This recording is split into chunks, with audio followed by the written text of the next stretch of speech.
Emagumbini amane omhlaba sanibonani, uDlamini lo oseMpumalanga, umthandazi Sayona. Mbukelo khona ekhaya. Kholelwa kuNkulunkulu wakho. Kholelwa edlozini lakho. uNkulunkulu nedlozi akwenzeki ukujikela mbukelo khona ekhaya noma kukulahla. Noma ufika ugula, noma ufika uhlupheka, uswele, ungenalutho, lelungakahle, ufike ekhalweni sizandla. uNkulunkulu uyakumukela la maza kuye.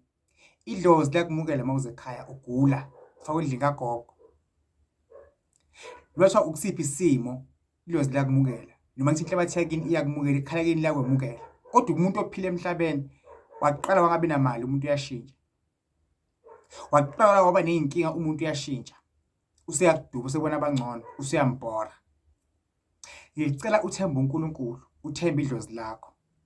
Izawulunga into zakho mbukelo khona ekhaya.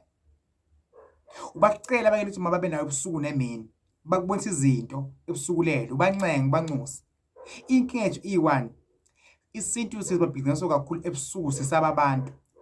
Lithi iBhayibheli uma kunemahloni ngami, nami nginemahloni ngawe. Even nedlozi nakhona kanjalo, if unemahloni nalo, nayo izoba nemahloni ngawe. Yini wena oyibona iright ukuthi umuntu unemahloni ngaye khamba naye phambi kwabantu, but uyafuna ukuthi wena angabi nemahloni ngawe? 50-50 mbukelo khona ekhaya. 50-50 mabele sigolwane. 50-50. Lithembe idlozi lakho, ube proud ngalo, uyitshele futhi idlozi lakho ukuthi uyalithanda and busuku nemini uhlezi ligadile nawe futhi. Abakini abakakwazi ukuba ngamadimoni ngoba sebangasekho emhlabeni. Abakini abasili idimoni. Abakini bathande, bahloniphe, basaphinda sebangasekho. Lungisa amanciwa asekhakini, wacentele, walungiselele. Abakini abasili idimoni. Mbukelo khona ekhaya, uDlamini umthandazi useMpumalanga. Mawudinga ukuhlola online video call ka WhatsApp i200 rand.